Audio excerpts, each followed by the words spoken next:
Let me give a special shout out to Audley, my friend in England who inspired me to do this video. We had some critical conversation and I went on a research to find out more about Thomas Thistlewood.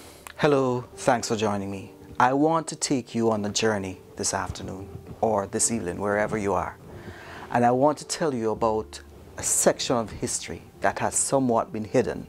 Let's not forget, in our schools, we were taught that slaves were seasoned to work on the plantation, which simply meant they were broken into the system by being beaten. But let me get this straight. What Thomas Thistlewood did to the slaves, you will never imagine. And you could never imagine that someone could have done that to another human being. Stay around as I explore and build a timeline to his wickedness in the Caribbean. Never forget the name Thomas Thistlewood, because he created a dose that you could never imagine, a dose that was given to slaves. Listen and be informed. Thomas was born in 1721 in England. Seeking wealth in 1750, he decided to journey to the colony of Jamaica and settle in a place called Egypt in Westmoreland.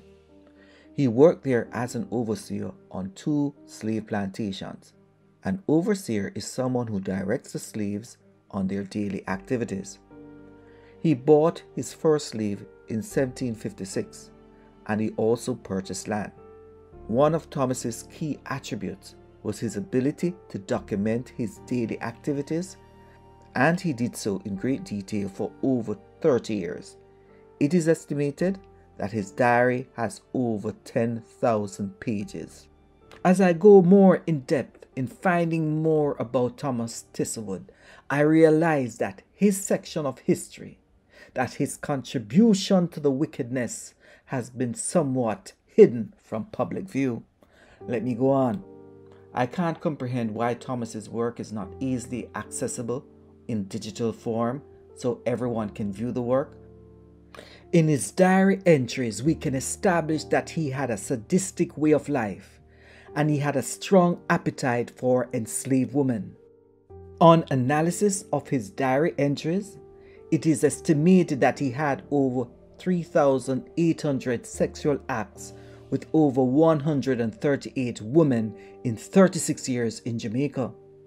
Based on the record, he seemed to have had a likeness to one slave called Phoebe.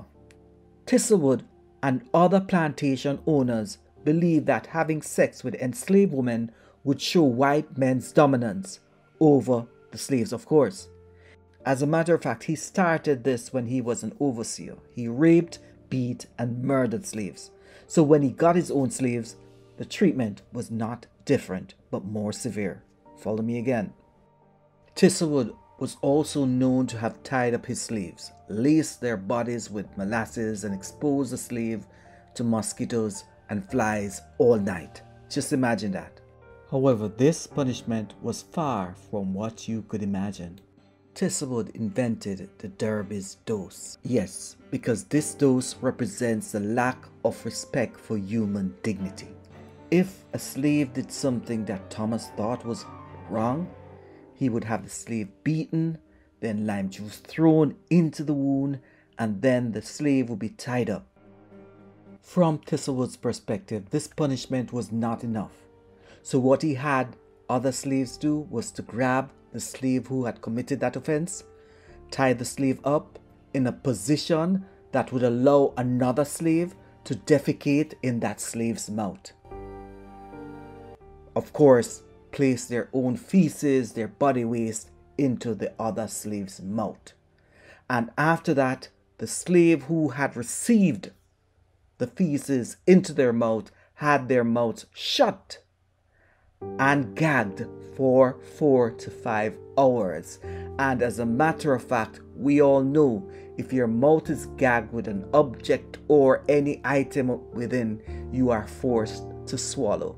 That is very humiliating. Yes, Thomas Thistlewood must be known for what he did to black people in the Caribbean, and this story must be told for generations to understand the impact of slavery, its psychological impact on those who were victims of such treatments.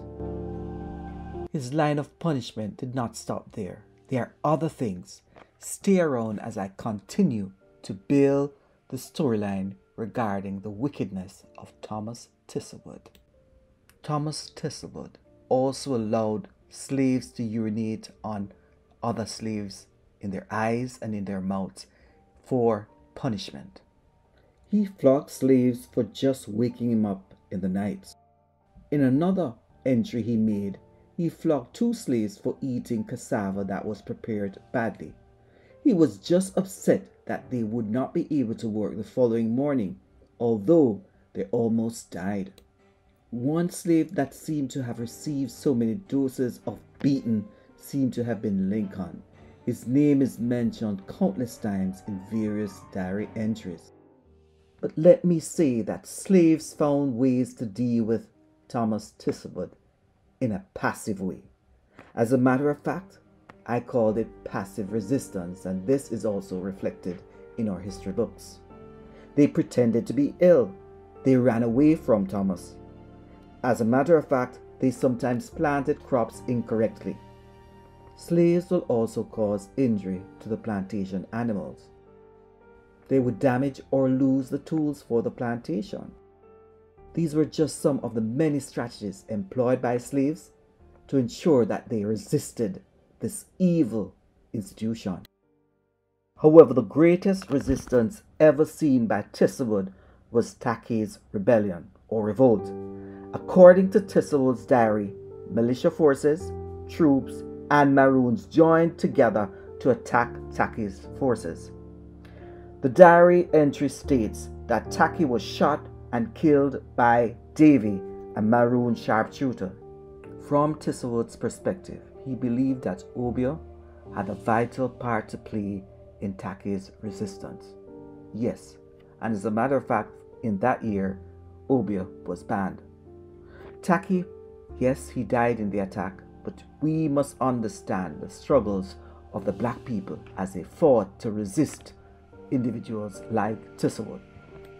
While Thomas Thistlewood did not indicate that he had anything to do with the punishment that was leveled at the slaves who were caught in the resistance, let me say he was also a part of the system.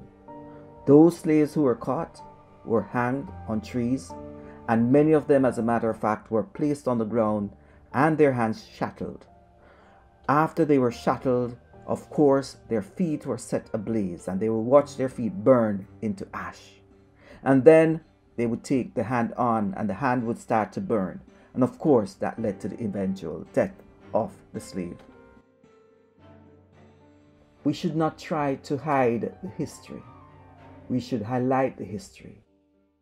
Please be aware that I've placed some links that you can read the history that I've outlined here and learn more, because I think it's so important that we learn together, because many of these things that I've mentioned today would not have been revealed in our history books, but sit on a shelf in one of these big libraries across the United States and in England.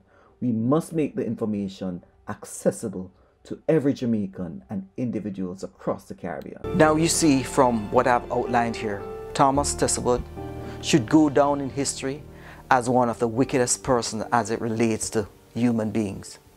Yes, slaves were psychologically damaged by his ordeal. Notwithstanding, we had individuals who continued to struggle on. We should not avoid knowing our history. Rather, we should take time to learn, because the history that we learn today will guide our future. The struggle continues. The struggle is real, because what Thomas Thistlewood did is now being found out by other academics across the world. Let's not forget the reality of slavery, and what they fought for and what we are enjoying is a part of their legacy as individuals who fought for freedom. Thanks for joining me.